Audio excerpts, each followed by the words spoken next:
예, 오늘 마태복음 10장 16절부터 할 차례죠. 16절부터 할 차례입니다. 그러니까 이제 마태복음 10장에서는 9장까지에서 예수님의 구체적인 사역들이 잠깐 멈춰주고 설교가 들어간다고 했습니다. 설교인데 설교의 교리적인 위치는 천국복음이에요. 천국복음은 교회 시대에 전해지는 은혜의 복음과는 차원이 다르지만 그러나 여기에서 발견할 수 있는 보편적인 하나님의 은혜, 혹은 보편적인 하나님의 그 섭리, 그렇죠? 복음 전파자에 대한 보편적인 말씀과 또 성도들이 박해를 받는다는 이런 보편적인 말씀은 천국 복음이나 은혜의 복음 구별할 필요 없이 우리 모두가 주의를 기울여야 되는 말씀이기 때문에 하나하나 신경 써야 됩니다. 하지만 교리적으로 천국 복음임을 항상 기억하셔서 교리적으로 잘못 적용하면 또 안 되겠죠. 자, 보도록 하겠습니다. 16절. 보라, 내가 너희를 내보라는 것이 마치 양을 이리들 가운데로 보냄과 같도다. 그러므로 너희는 뱀처럼 지혜롭고 비둘기처럼 순수하라. 그러나 사람들을 조심하라. 이는 그들이 너희를 공회들에 넘겨주겠고 또 그들의 회당들에서 너희를 매질할 것임이라. 또 너희들이 나로 인하여 총독들과 왕들 앞에 불려가서 그들과 이방인들에게 증거하리라. 그러나 그들이 너희를 넘겨줄 때에 어떻게 또는 무엇을 말할까 염려하지 말라. 그 시각에 너희에게 말할 바를 주시리라. 말을 하는 이는 너희가 아니라 너희 안에서 말씀하시는 너희 아버지의 영이시니라. 자, 복음 전파자의 고난에 대한 기본적인 언급을 말씀하고 있습니다. 16절에서 뱀처럼 지혜롭고 비둘기처럼 순수하라. 제가 지난번에 다른 설교에서도 한번 언급드린 바가 있지만 이 부분에 대해서 오해하는 사람들이 매우 많아요.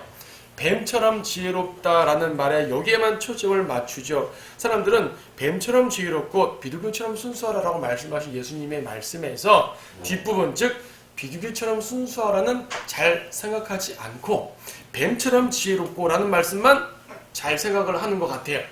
그래서 그래, 우리 세상 살 때는 세상 사람들에게 손해보면 안 되니까 우리도 뱀처럼 지혜롭게 행동해야 돼, 이런 식으로 생각을 하는 경우가 종종 있는데 그것은 예수님께서 말씀하신 본질이 아닙니다. 왜냐하면 뱀처럼 지혜롭고 비둘기처럼 순수하라는 말씀은 이 둘이 짝이에요. 각각 노는 말이 아닙니다. 자, 여러분, 뱀에게는 어떤 이미지가 있습니까? 뱀하면 지혜라는, 뱀은 가장 간교하다 그랬죠. 지혜가 있는 존재입니다. 그 지혜가 올바른 지혜가 아닐 수 있지만은 어쨌든 뱀은 지혜로운 존재예요. 그리고 뱀은 무엇보다 마귀죠. 마귀적이란 말입니다. 그래서 뱀에게서 알 수 있는 것은 지혜와 마귀 둘을 알 수 있고요. 비둘기에서 알 수 있는 것은 순수. 비둘기에서는 순수하라고 했으니까 순수. 하지만 비둘기는 또 어리석습니다. 비둘기는요, 순수함의 대명사이기도 하지만 어리석음의 대명사이기도 합니다. 만약 비둘기처럼 순수하라는 말을 우리가 딱 받아들여가지고 그래, 어리석더라도 순수해야 돼, 이렇게 말하면 안 되는 거예요. 어리석더라도 순수해야 돼 라는 말이 잘못됐다면 마귀적이지만 지혜로워야 돼 라는 말도 잘못된 것이죠. 자, 무슨 말인고 하니 뱀이라는 것에 대해서 갖고 있는 이미지는 지혜롭다는 것과 마귀적이라는 것인데 예수님은 이 둘 중에서 마귀적이라는 것은 빼고 지혜만 차용하신 것이에요. 이 비유에서. 마찬가지로 비둘기를 말할 때는 순수함과 어리석음 둘 중에서 어리석음은 빼버리고 순수함만 차용하신 것이에요. 그럼 결과적으로 뱀처럼 지혜롭고 비둘기처럼 순수하라는 말씀은 뱀처럼 세상적이고 악한 지혜를 써도 좋다는 말이 아니라 비둘기처럼 순수함을 유지한 상태에서 지혜로우라는 말입니다. 이 둘을 합쳐보게 되면 결과적으로 순수함과 지혜만 남죠. 뱀이나 비둘기는 비유적인 단어일 뿐이고 본질은 뭐예요? 지혜와 순수잖아요. 그렇죠? 뱀처럼 지혜롭고 뱀은 비유, 지혜는 본질. 그렇죠? 이해하시죠? 비둘기처럼 순수하라. 비둘기는 비유, 순수가 본질. 그냥 비유적인 말을 싹 빼고 본질만 갖고 보게 되면 지혜롭고 순수하라. 거꾸로 말하면 순수함을 유지한 상태에서 지혜로란 말씀이죠. 순수한 지혜. 순수한 지혜가 무엇일까요? 순수한 지혜는 하늘로부터 오는 지혜입니다. 하늘로부터 오는 지혜. 예수 그리스도께서 원하신 지혜고요. 야고보서에서도 말씀하고 있지만은 하늘로부터 오는 순수한 지혜를 추구하라는 말이에요. 근데 뱀처럼이라는 비유를 쓰셨기 때문에 사람들이 오해를 할 뿐인데 여기는 반드시 비둘기처럼 순수하라가 포함이 되어야만 합니다. 뱀에서 갖고 있는 이미지, 즉 세상적이고 마귀적인 이 부분을 싹 제외하셔야 돼요. 이 구절 읽을 때 그 부분을 상기시키시면 안 됩니다. 마찬가지로 비둘기처럼 순수하라 할 때 비둘기의 어리석음을 상기하시면 안 됩니다. 비둘기에서 순수한 말을 상기하셔야 돼요. 요 문장에서 말할 때는 그렇습니다. 물론 성경의 다른 부분에서는 뱀을 사탄으로 말할 때도 있고 비둘기를 어리석다 말할 때도 있지만 요 문장은 그렇단 말이에요. 주님이 말씀하신 설교의 본질이 그렇습니다.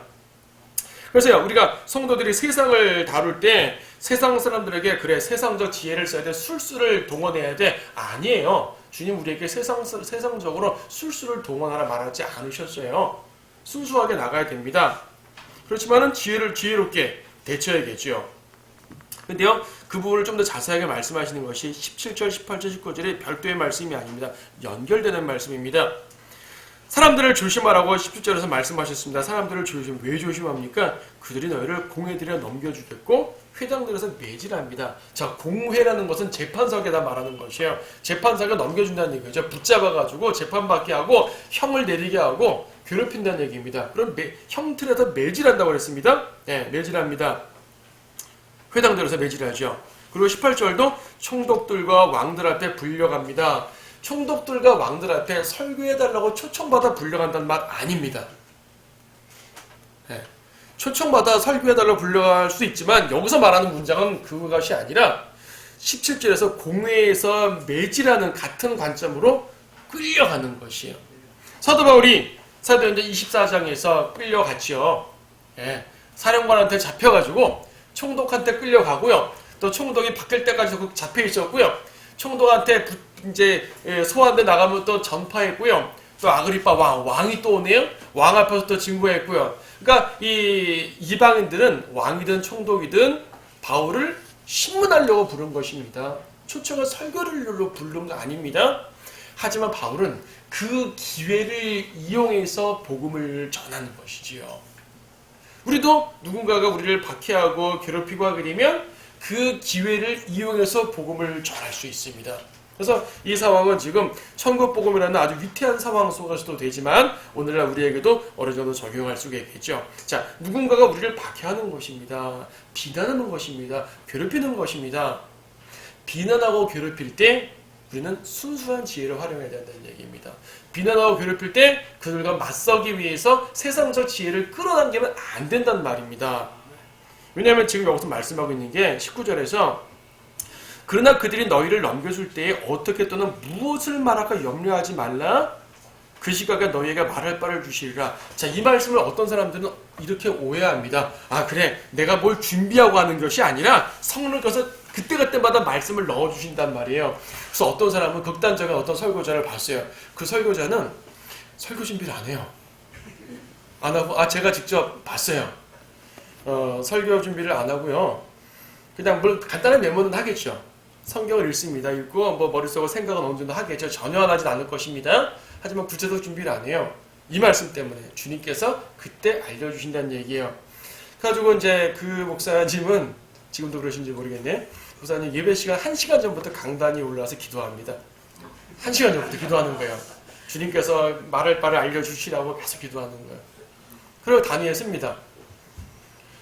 어떻게 했습니까? 설교가 솔직히 제대로 되지 않습니다. 누가 봐도 안 됩니다. 근데 보이는 걸 성령 충만하다고 생각을 하시는 거예요. 이 말씀에 대한 오해인데요. 이 말씀은 박해받는 자에게 주시는 말씀이지 설교자에게 주시는 말씀 아닙니다. 평상시에 설교자는 준비를 해야 됩니다. 당연히 준비를 해야죠. 준비하지 말, 여기선 염려하지 말랬지 준비하지 말라고 하지 않았습니다. 여러분 베드로전서 3장 15절 말씀 보시면요.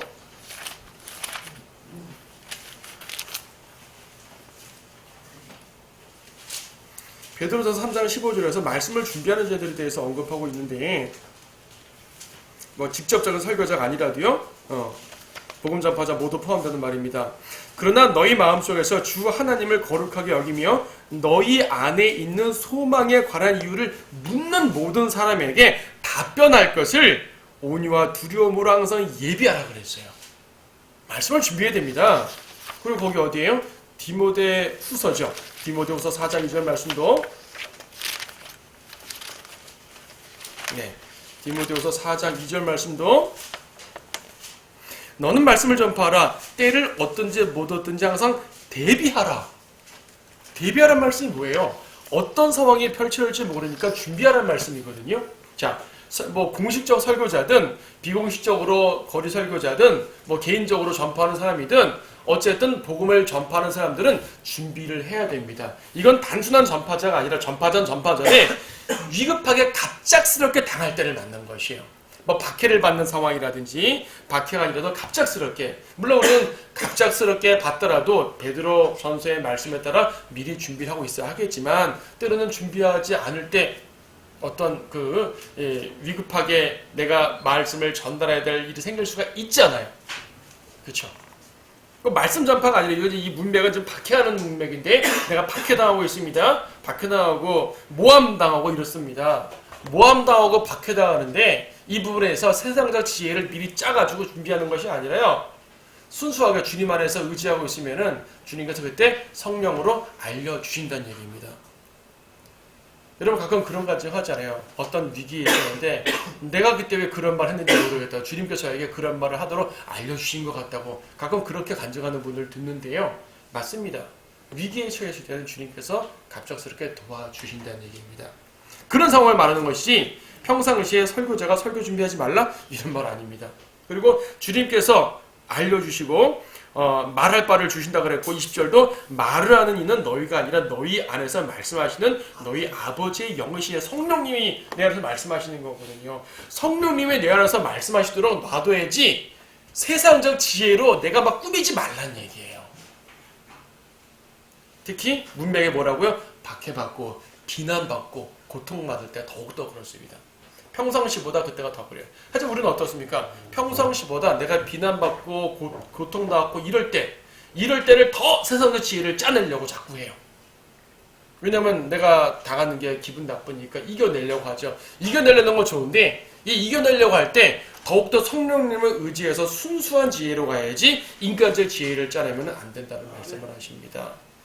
어쨌든 저는 하나님의 말씀이 그렇다고 전하는 것이 저도 때때로는 사실상 인간적 지혜를 짜내서 육신적으로 하고 싶을 때가 많아요. 저도 제 생각은 그게 더 맞다고 생각할 때가 있지만 적어도 성경 말씀은 그렇게 말씀하지 않는 것이에요.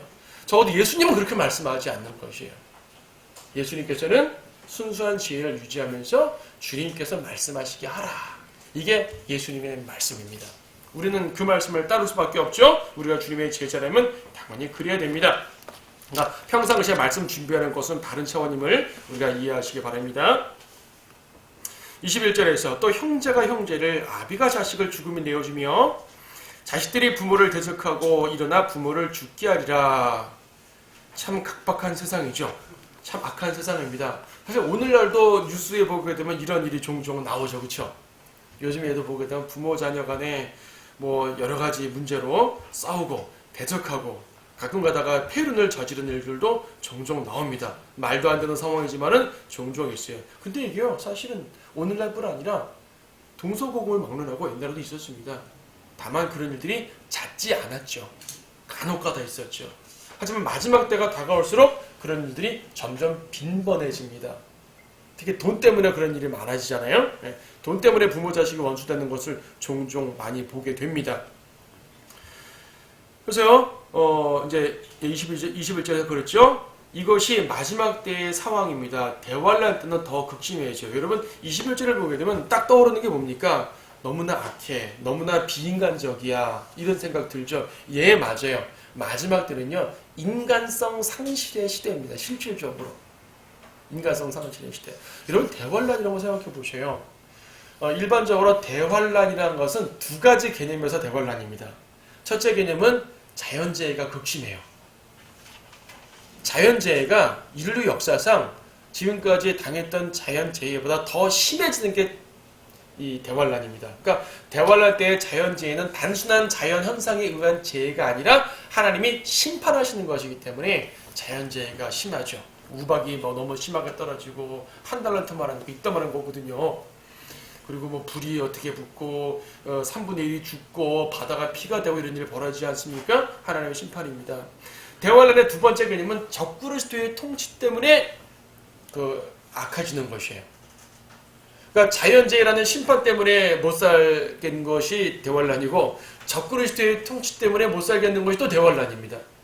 근데 적그리스도의 통치라는 것은 그의 통치 자체가 악하지만 적그리스도는 마귀의 영이기 때문에 적그리스도는 지금도 슬슬 마귀의 영으로서 우리 세상에게 집어넣는데 적그리스도는 때와 이렇게 법을 변동시킨다고 그러거든요. 사람의 양심의 법을 막 변동시키는 것이요. 죄를 죄로 인식하지 않게 만드는 거죠. 그러다 보니까 인간성이 삭막해집니다. 마지막 때 현상 중 하나는 무정한 것도 있어요. 무정한 것. 서로 사랑하는 과정은 사실 사랑하는 것이 아니죠. 자기 것만 챙기는 상황이죠. 마지막 날로 갈수록 돈이 사람을 더 많이 지배합니다. 여러분 오늘날 돈 때문에 지배당하는 사람들이 얼마나 많습니까? 돈에서 자유롭고 싶어. 예나 지금이나 그런 말을 하지만요. 요즘처럼 심한 것이 없는 것 같아요. 이게 대환란 때는 더 심해질 겁니다. 점점 그쪽으로 가는 중입니다. 돈에 지배당할수록 인간성은 상실되게 되어 있죠. 주님의 예언입니다. 아, 왜 세상에 각박하지? 주님의 예언이에요. 그렇게 될 수밖에 없습니다. 이런 상황에서 이제 성도들은 의를 전파해야 되죠. 자, 여러분 말라키 4장 6절 말씀을 잠깐 보십시오. 말라키 구약의 맨 마지막 말라키 4장 6절 말씀 보면 5절부터 보게 되면요. 주님이 왕으로 오시는 날, 재림의 날이죠. 주님이 이런 예언이 있습니다. 보라, 내가 주의 크고 무서운 날이 오기 전에 선지자 엘리야를 너희에게 보내리니 그가 아비들의 마음을 자식들의 마음을 그들의 아비들에게로 돌이켜 내가 와서 땅을 저주로 치지 않게 하리라. 자, 우리가 마태복음 10장에서는 아비와 아들의 마음이 이제 이 갈등 관계로 바뀌었습니다. 대적이 됐습니다. 근데 지금 말라키 4장 4절 어떻습니까? 4장 6절 어떻습니까? 아비들의 마음이 자식들에게로, 자식들의 마음이 아비들에게로 서로 적대시되던 마음이 다시 하나가 되는 거죠. 인간성 회복되잖아요. 여기서는 단지 주제가 인간성 말살, 인간성 회복 차원이 아니라 마지막 때의 현상 중에 하나인데요. 지금 말라키 4장에서 말하는 엘리야, 재림 때 등장할 것입니다. 초림 때는 이제 침례인 요한이 엘리야의 영과 능력으로 왔고, 그러니까 예표적으로 온 거죠. 재림 때 다시 한번 엘리야가 올 텐데 그 당시의 상황이 대환란 때의 상황이 마태복음 10장에서 말하는 것처럼 인간성 상실의 시대가 돼요. 이때 엘리야가 전파하는데 의를 전파하죠. 의의 복음을 전할 것입니다. 의를 천국 복음을 포함해서 의를 전파할 텐데 그의 설교를 듣고 사람들이 회개를 하고 다시 하나가 되는 일들이 생깁니다. 예수 그리스도의 복음을 통해서 되겠죠. 자, 그런 일들, 즉 마태복음 10장은 대환란의 극심한 모습을 말씀하시는 것이고 말라키 4장에서 엘리야의 사역은 그것을 회복시키는 사역을 하는 것을 말하는 것이에요. 그러므로 이 모습은 대환란 때의 모습입니다. 자, 이러한 가운데서 특히 부모 자식이 서로 갈등 관계를 일으키는데 제가 조금 전에는 물질 때문에 그런다고 했지만 이 본문에서의 문제는 물질 때문보다도 진리 때문입니다. 진리 때문에 서로 갈라지기도 하죠. 진리 때문에 서로가 싸우기도 합니다. 그래서 이제 22절 보게 되면 또 너희는 내 이름으로 인해 모든 사람들로부터 미움을 받을 것이라 그랬습니다. 미움받습니다. 그렇죠. 모든 사람에는 가족도 포함되는 것이에요. 가족들에게도 미움을 받을 수가 있습니다. 이건 굳이 대환란이 아니 말할 것이 없이 주님의 헌신된 자들이 당하는 세상에서의 모습, 일반적인 모습이죠. 얼마나 많은 복음 전파자들이 가족들에게까지 배척을 받았었습니다. 우리나라 복음 초기에 이런 일들이 얼마나 많았으며 또 구원받고 하니까 이 가족에서 배척당하고 왜 제사 안 지내냐고 쫓아내는 일도 많았을 거 아니겠습니까? 오늘날은 많이 줄어들었지만 그게 얼마 전까지만 해도 많이 있었어요. 시골에서는 특히. 자, 그런 일들 얼마나 많은 일이 벌어집니까? 지금도 공산권에서 이런 일들이 일어나고 있고요. 이슬람 세계에서 일어나고 있고요. 많은 세계 곳곳에서 이런 일들이 일어나고 있습니다. 하지만 지금 이 부분에 대한 문맥적인 교리는 천국복음이라는 거 기억하셔야 됩니다. 22절 뒷부분에 그러나 끝까지 견디는 자는 구원을 받으리라. 이 부분을 우리가 지난 시간에 마태복음 24장과 연결해 설명을 드렸죠. 끝까지 견디는 것은 죽을 때까지 견딘다는 말이 아니라 대환란이라는 시대의 끝까지 견딘다는 특별한 교리임을 설명드렸습니다. 이거 지난주 설교에 대해 지난주 설교 공부를 참조하시면 더 좋겠습니다. 23절 사람들이 이 성읍에서 너희를 박해하면 다른 성읍으로 피하라. 진실은 내가 너희에게 말하노니 인자가 올 때까지 너희가 이스라엘의 성읍들을 다 다녀보지 못하리라. 네. 대환란 때 됐을 때 이스라엘 이 천국 복음 전파자들이 있습니다. 지금 마태복음 시대에 12사도들이 복음 전파자들로 임명을 받은 것처럼 대환란 때도 그와 유사한 그 사람들이 등장해요. 천국 복음 전파자들이 등장합니다. 그들이 이스라엘의 모든 성읍을 다녀보고 전에 주님이 오신다 그 말씀이에요. 이것을 오늘 은혜의 복음 적용하면 안 되는 게 이스라엘의 모든 성읍 다녀봤어요. 사도들이 구원받고 그러니까 성령 충만함을 얻고 사도행 1장 8절에서 유대와 사마리아와 땅끝까지 계속 전했었습니다. 안 한 게 아니에요. 근데 주님 안 오셨잖아요. 이거는 마지막 때에 된다는 특별한 교리임을 볼 수 있지만 우리는 주님이 오실 때까지 이 일을 꾸준하게 하라라는 영적 교훈으로 적용해 볼 수가 있겠죠. 24절 제자가 그 선생보다 종이 그 주인보다 높지 못하니라. 제자가 자기의 선생같이 되고 종이 그 주인같이 되면 그것으로 충분하니라. 그들이 그 집 주인을 비엘세붑이라 불렀다면 그 집 가족들에게는 얼마나 더 심하게 하겠느냐. 이것은요 복음 전파자들에게 주어지는 즉 제자들에게 주어지는 박해의 대표적인 모습입니다. 근데 박해의 모습임과 동시에 주님의 보호하시는 모습이기도 해요. 자, 예수님에게 비엘세불이라 불렀어요. 예, 비엘세불 같은 말입니다. 헬라어식 발음은 비엘세불이고 킹제임스 성경식 발음은 비엘세붑이에요. 이건 뭐 중요하지 않습니다. 비엘세불 관계없어요. 자, 마귀의 이름 중에 하나가 비엘세불이. 마귀의 이름 중에 하나가 예수님에게 비엘세불이라고 그랬어요. 우리가 12장에 보면 나올 텐데 바리새인들이 예수님을 비엘세불이라고 그래요. 예수님을 사탄이라 말하는 것이에요. 근데 주인이 종보다 높잖아요. 선생이 제자보다 높습니다.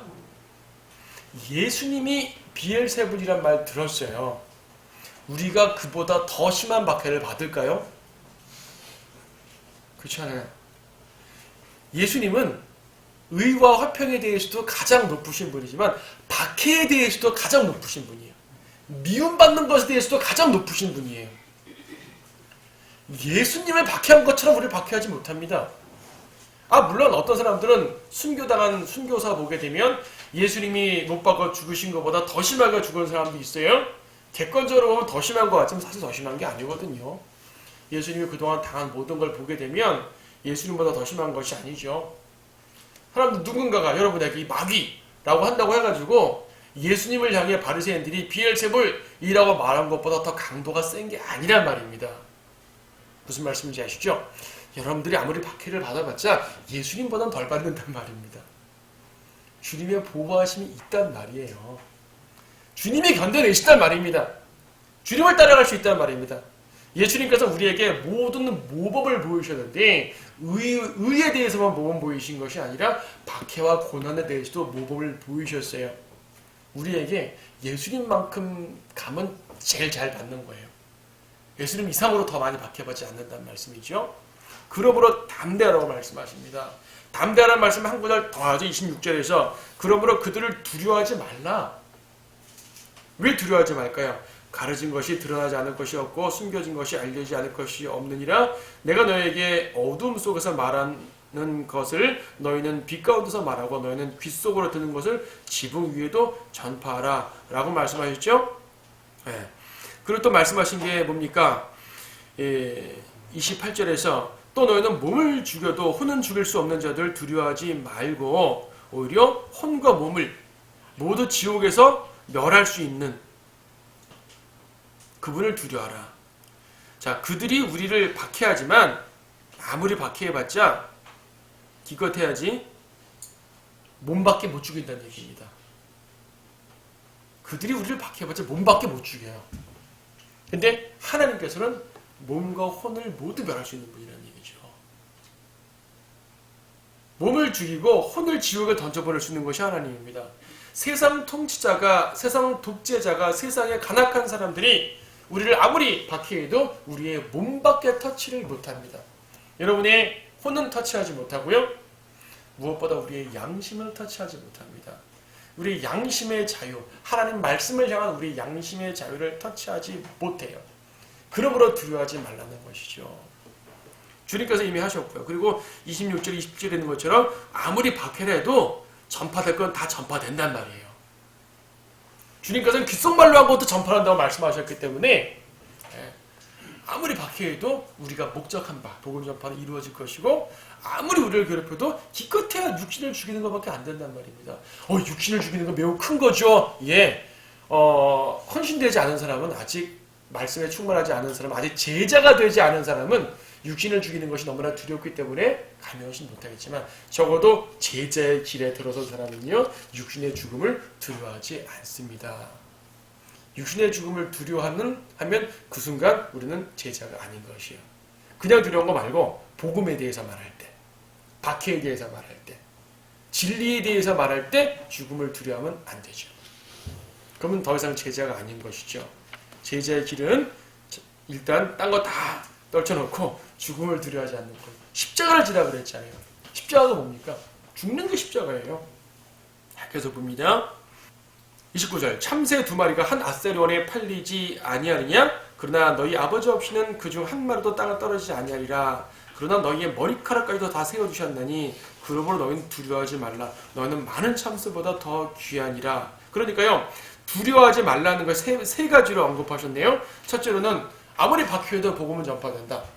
26절에 있는 것처럼. 두 번째로 아무리 박해해도 몸밖에 죽일 수 없다. 28절. 세 번째로 그 죽이는 것도 함부로 못한다. 하나님 허락 없이는 못한다. 그렇죠. 참새도 보호하신다는 얘기입니다. 여러분 머리카락 하나를 다 주님이 세시는 것이에요. 머리카락 하나 떨어지는 것도 참새가 떨어지는 것도 하나님의 허락이 없으면 안 됩니다. 주님이 참새를 염두에 두고 하신 말씀이겠어요? 주님이 우리의 머리카락을 염두에 두고 하신 말씀이겠어요? 여러분 성도들을 염두에 두고 하신 말씀입니다. 우리가 박해를 받고 고통을 당하게 되면 주님이 허락하신 섭리 속에서 무엇인가가 있는 것이에요. 그래서 주님이 어떠한 목적을 허락하셨구나. 나는 순응하면서 그 가운데 주님을 섬기고 헤쳐나가면 됩니다. 그런데 닥치지도 않은 일에 대해서 미리 막 두려워하는 것이에요. 주님이 나의 고통을 허락하지 않을지도 모르는데 미리 두려워하는 것이에요. 그러지 말라는 얘기예요. 제자들은 그러면 안 된다는 얘기입니다. 그렇죠? 32절 그러므로 누구든지 사람들 앞에서 나를 시인하면 나도 하늘에 계신 나의 아버지 앞에서 그를 시인할 것이나 누구든지 사람들 앞에서 나를 부인하면 나도 하늘에 계신 나의 아버지 앞에서 그를 부인하리라. 베드로가 사람들 앞에서 주님을 부인했습니다. 이 말씀을 가장 앞에서 설교를 듣고 있던 베드로가 가장 먼저 예수님을 3번이나 부인했습니다. 근데 우리 요한복음에서 아시잖아요.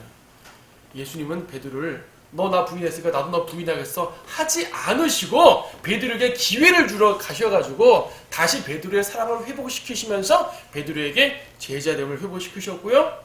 다시 한번 주님을 사랑하는 고백하게 만들어 주셨습니다. 이 말씀은요. 우리가 주님을 부인하게 되면 예수님도 이 면류관 받을 위치에서는 부인할 수가 있어요. 면류관 받는 위치에서. 우리가 주님 앞에 상을 받고 면류관 받아야 되는데 너 나 부인했잖아. 나 이 부분에 대해서 널 몰라? 이 부분에 대해서만큼 난 널 몰라? 하시면 주님께서는 나의 상급을 빼앗아 버리시는 것입니다. 우리의 구원의 관점으로 너를 몰라 하는 건 아니라는 얘기죠. 베드로도 회복시키셨는데 주님의 사랑은 그런 것이 아닙니다. 이거는 특별한 구절임을 인식하셔야 됩니다. 우리의 구원에 적용해가지고 그래 우리가 사람들 앞에서 주님을 비겁하게 부인했으니까 저 사람은 구원받지 못해. 이게 아니란 말이죠. 제자됨에 대한 부분임을 인식하셔야 됩니다. 자 마지막 부분이죠. 34절 내가 땅 위에 화평을 주러 온 줄 생각하지 말라. 나는 화평을 주러 온 것이 아니라 칼을 주러 왔노라.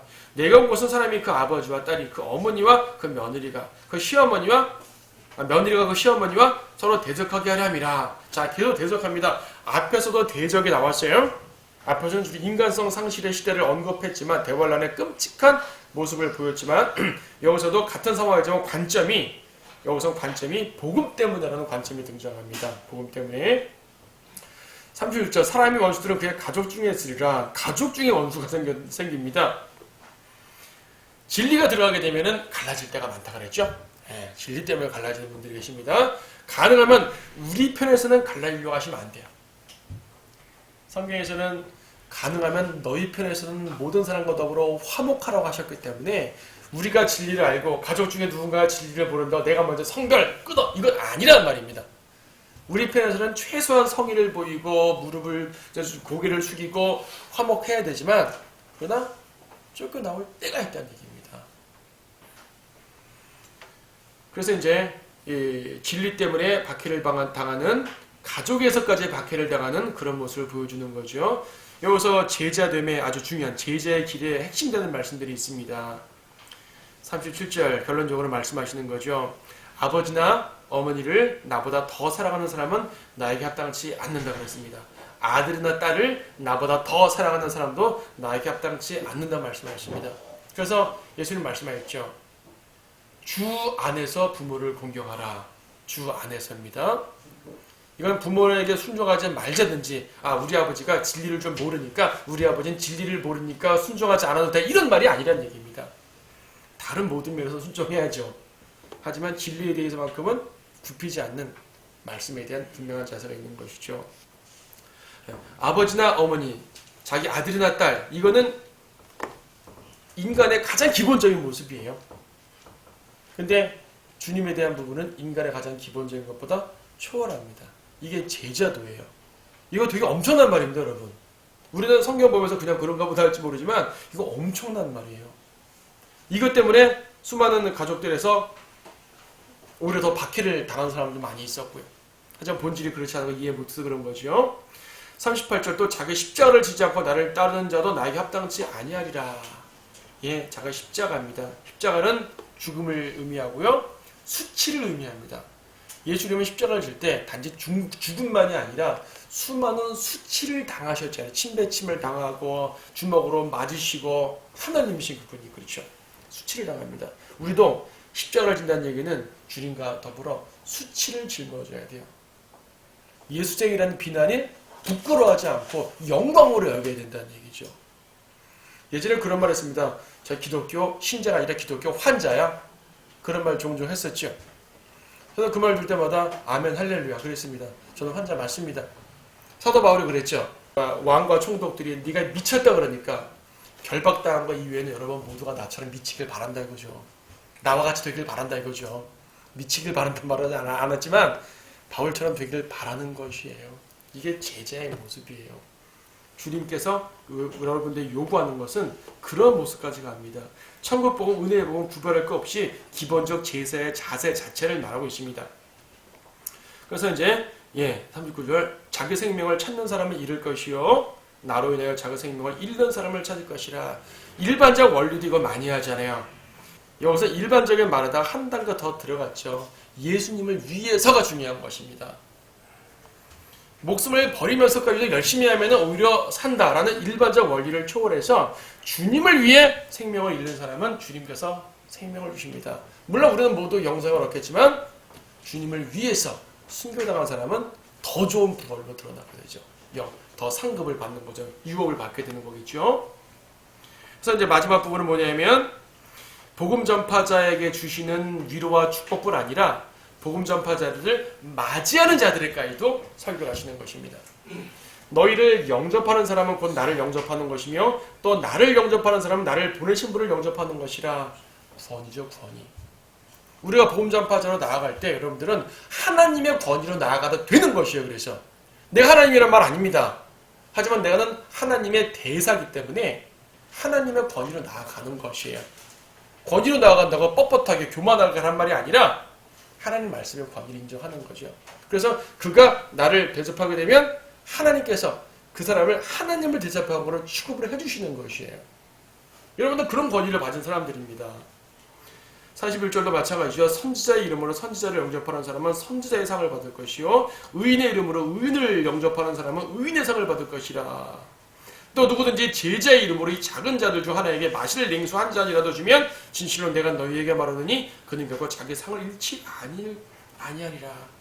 그래서 복음 전파자가 여러분에게 누군가 온데 물론 여러분들이 복음 전파자지만 어떤 다른 온전한 복음 전파자를 만났을 때 그 사람을 선대하셔야 됩니다. 대접하셔야 됩니다. 할 수만 있으면. 뭐 사정이 안 되면 못하지만 할 수만 있으면은 선대하고 위로의 말 전하고 함께하고 뭐 같이 뭐 하지 못하지만요.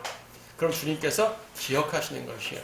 마찬가지로 여러분이 전할 때 누군가가 여러분에게 대접한다면 여러분은 그들을 위해서 하나님 예수 그리스도의 이름으로 축복을 빌어줄 수가 있는 것입니다. 주님이 약속하셨기 때문에. 자, 보세요. 주님께서 제자들에게 주시는 부분은 인간적 눈으로 보게 되면 상당히 어렵고 힘들고 고난의 길일 수 있지만 이건 주님의 길이고 주님의 권위의 길입니다. 그리고 거기에 따른 보상을 약속하셨고요. 그러므로 우리는 이런 부분들에 대해서 깊이 있게 인식하고 주님의 제자의 길을 더욱더 힘써 나가야 될 것입니다.